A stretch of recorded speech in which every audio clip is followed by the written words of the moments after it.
Hi అండి, అందరికీ నమస్కారం అండి. నేను ఈరోజు నుంచి కొత్త ఛానల్ ఓపెన్ చేస్తున్నానండి. ఇది ఓన్లీ స్టిచ్చింగ్ సంబంధించింది మాత్రమే ఉంటుంది. హ్యాండ్ వర్క్, స్టిచ్చింగ్ అండి, ఇంకా వేరే ఏవి ఉండవు ఇందులో. నా ఛానల్ పేరు ఎస్ఆర్ టైలర్ అండి. మిషన్ కుట్టే వాళ్ళకి ఏవి అవసరము అంటే ఏ మెటీరియల్ అవసరము అన్న కాట్ నుంచి మొత్తం చూపిస్తున్నానండి. నా మిషన్కి మోటార్స్ ఉన్నాయండి. ఎన్ని మిషన్స్ ఉంటే అన్నిటికీ కూడా మోటార్స్ ఉన్నాయి. మెటీరియల్ చూపిస్తున్నాను చూడండి. ఫస్ట్ కత్తెర, tape, piping thread, oil, thread cutting knife అండి. తర్వాత మార్కరు, బాబిన్, కేసు, ఇది మార్కరు, నీడిల్స్ అండి, బ్లేడ్,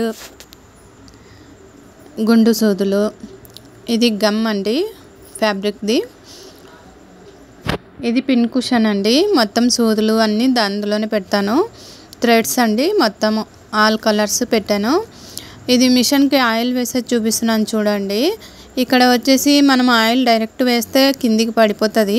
అలానే కొంచెం కాటన్ పెట్టి అందులో ఆయిల్ వేస్తే నిదానంగా చుక్క చుక్క దిగుతుందండి. అందుకే ఈ టిప్ చెప్తున్నాను. అది కాటనే కాకుండా కొంచెం క్లాత్ అయినా పర్వాలేదండి. పెట్టి ఆయిల్ వదిలితే గిన నిదానంగా ఆయిల్ దిగుతుంది. ఇక్కడ ఎక్కడైతే స్క్రూలు అన్నీ ఉన్నాయో మొత్తం అక్కడంతా ఆయిల్ వేసుకోవాలండి. అది మిషన్ కుట్టేటప్పుడు బాగా ఫ్రీగా రన్ అవుతుంది మిషన్. అందరికీ తెలిసిందేనండి, మేము చేసే పని నేను చూపిస్తున్నాను. అంతా అయిపోయింది ఆయిల్ వదలడము. ఇప్పుడు థ్రెడ్ ఎలా చుట్టుకునేది, ఎలా ఎక్కించేది చూపిస్తున్నాను చూడండి. ఇది తెలియని వాళ్ళ కోసమేనండి. అన్నీ అందరికీ తెలిసింటాయి, కానీ మా పని ఇదే కాబట్టి మేము చూపిస్తున్నానండి. ఈ బాబిన్ కేసుకి కూడా ఆయిల్ వదులుకోవాలి, ఎందుకంటే థ్రెడ్ ఫ్రీగా వస్తుందండి. ఎక్కడ కట్ అవ్వకుండా ఫ్రీ మూమెంట్ ఉంటుంది రన్నింగ్లో. అందుకని ఆయిల్ వదిలే పెడతానండి నేను. ఇవి కొన్ని చిన్న టిప్స్ ఉంటాయండి, అవి యూస్ చేసుకుంటే కన్నా పని చాలా ఈజీ అవుతుంది. ఇప్పుడు మిషన్కి అంతా థ్రెడ్ ఎక్కించాను కదండి. సూదికి కూడా దారం ఎక్కించేసాను. ఇలా థ్రెడ్ అంతా పైకి తీసి ఒకటి ఫస్ట్ వేస్ట్ క్లాత్ తీసుకోవాలండి. ఇప్పుడు సీజర్ ఉపయోగిస్తాం కాబట్టి దానికి కూడా లింక్ ఉంటుంది కదా, అక్కడ ఆయిల్ వదలాలి. తర్వాత అటు ఇటు కూడా ఆయిల్ వదిలి క్లాత్తో కొంచెం తుడిచేసామంటే కత్తెర కూడా ఫ్రీగా కటింగ్ చేస్తుందండి. అంటే మూమెంట్ బాగుంటుంది, మనకి చేతికి ఇబ్బంది అనిపించదు.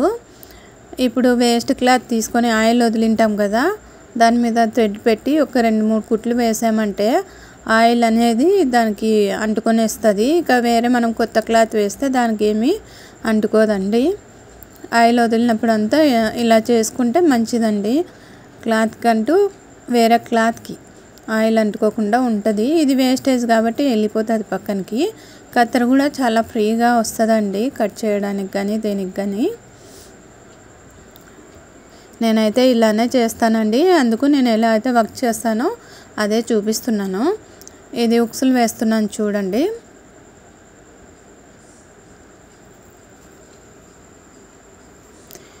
ఉక్సులు బయట వాళ్ళకి ఇస్తాం కదండి, హెమ్మింగ్ ఉక్సులు వేయడానికి. అది చాలామంది కంప్లైంట్ ఇస్తున్నారు, సరిగా వేయట్లేదు, 2-3 సార్లకే కట్ అవుతుంది అన్నట్టు. అయితే వేయడంలోనే కొంచెం టెక్నిక్ ఉపయోగించి పైన కొంచెం టైట్గా వేశారంటే అవి ఎక్కడ కదలండి.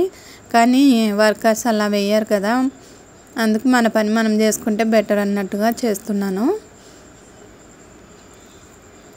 ఇక్కడ ఎడ్జెస్కి మాత్రము 4-5 సార్లు వేసామంటే ఇంక అస్సలు కదలదండి.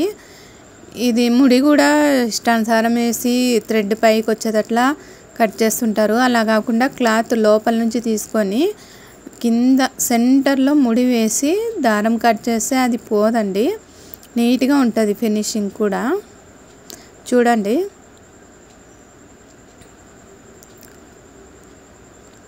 ఇప్పుడు దారాలు వేస్తున్నాను. ఇది కూడా 4 పొరలతోనే వేస్తున్నానండి. అది 2 సార్లు అటు ఇటు తీసుకుంటే 8 పొరలు అవుతుంది. దాని మీద మనం ఫినిషింగ్ వర్క్ చేసుకోవచ్చు.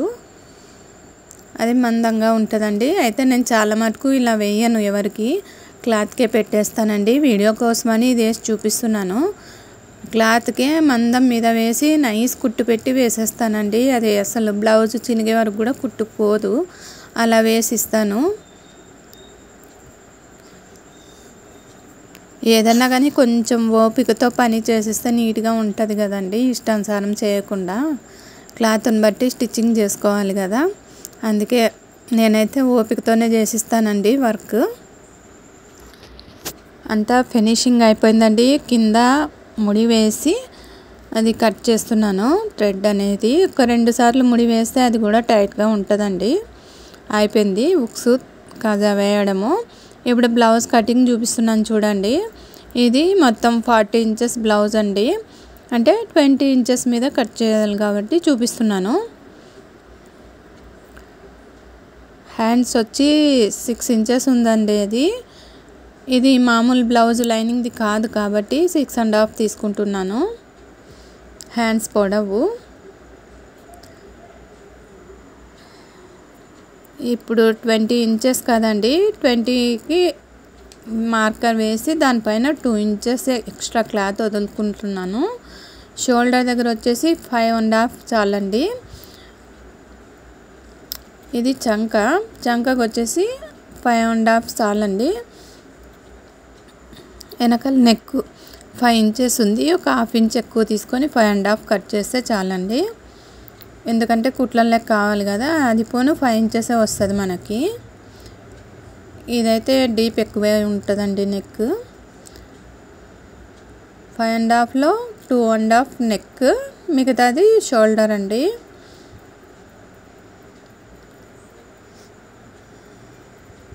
ఈ క్రాస్ కటింగ్ బ్లౌజ్ చూపిస్తున్నానండి, మామూలు కటింగ్ అయితే కాదు.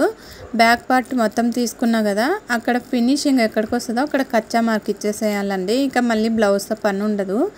ఇప్పుడు ఇది 15.5 ఇంచెస్ తీసుకున్నానండి మొత్తం పొడవు. ఇప్పుడు దాంట్లో 2 ఇంచెస్ మడత పెట్టేశాను. క్రాస్ కటింగ్ ఈజీగానే చూపిస్తున్నాను చూడండి. తీది కొలత పెట్టుకోకుండా బ్యాక్ పార్ట్ పెట్టేసి ఫ్రంట్కి టేప్ తీసుకొని 13.5 ఫ్రంట్ టక్స్ వరకు మనం లెంత్ చూసుకొని మొత్తం అది ఎలా ఉంటే అలానే మార్కింగ్ వేసుకోవాలండి. ఫ్రంట్ నెక్ వచ్చేసి 6.5 ఇంచెస్ ఉంది. ఇక చంక దగ్గర కానీ మొత్తం ఇది ఎలా ఉంటే అలా వేసేసుకున్నాక ఇక్కడ ఫ్రంట్ చంక కొంచెం షేప్ తక్కువ చేసుకోవాలి కాబట్టి మార్క్ వేసుకున్నాను. ఫ్రంట్ నెక్ 6.5 మార్కింగ్ అండి అది.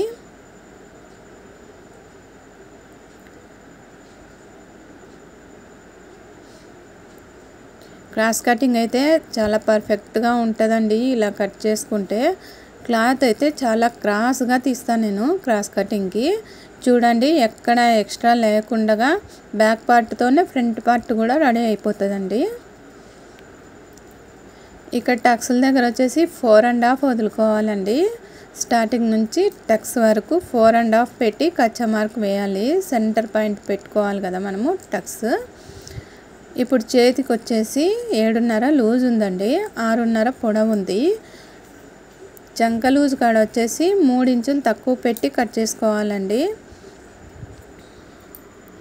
ఇది క్రాస్ బెల్ట్ అండి.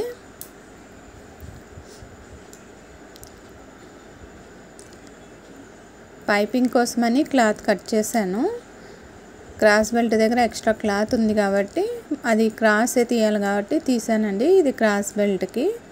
ఇది కొలత ఏం తీసుకోనండి, అందాజుగా తీసుకుంటాను. కుట్టేటప్పుడు మాత్రం ఫినిషింగ్ చేసేస్తాను. మిగిలిన క్లాత్ అంతా లోపలికి వెళ్ళిపోతుంది. క్రాస్ బెల్ట్ వెడల్పు లేకుండా ఎంత చిన్నగా పెట్టుకుంటే అంత బాగుంటుందండి ఫిట్టింగ్ అనేది. ఇప్పుడు డబల్ పట్టీ సింగిల్ పట్టీకి కట్ చేస్తున్నాను. నెక్ తీసింటాం కదా అక్కడ పీస్ అండి ఇది. డబల్ సింగిల్ పట్టీలు ఇవి క్రాస్ నెక్కి పీసులు వచ్చేసాయి. ఇప్పుడు క్రాస్ బెల్ట్ మనకి ఇంకొకటి కావాలి కదండి. వెనకాల వీపుకి పట్టీ తీసేసాను. ఇది వచ్చేసి క్రాస్ బెల్ట్ డబల్ పీస్కి ఇంకొక పీస్ కట్ చేస్తున్నానండి. 2 పీసులు వచ్చాయండి. ఇక మధ్యలో మాత్రం మనకి ఎంత మందం కావాలంటే అంత మందం వేసుకోవచ్చు. కానీ పల్సగా పెట్టాకండి ఎవరు. పలుసగా పెడితే ఏమవుతుంది, పనులు చేసుకునేటప్పుడు పైకి వెళ్ళిపోతుందండి బ్లౌజు. అలా కాకుండా కొంచెం మందం పీస్ వేసి పెట్టండి. చేసే పని ఎలా చేస్తాము కదండి, కొంచెం ఓపికతో కొంచెం క్లాత్ ఎక్స్ట్రా వేసి కుడితే మాత్రము చాలా బాగుంటుందండి ఫిట్టింగ్ అనేది. అంతేనండి, బ్లౌజ్ కటింగ్ కూడా చూపించేసాను.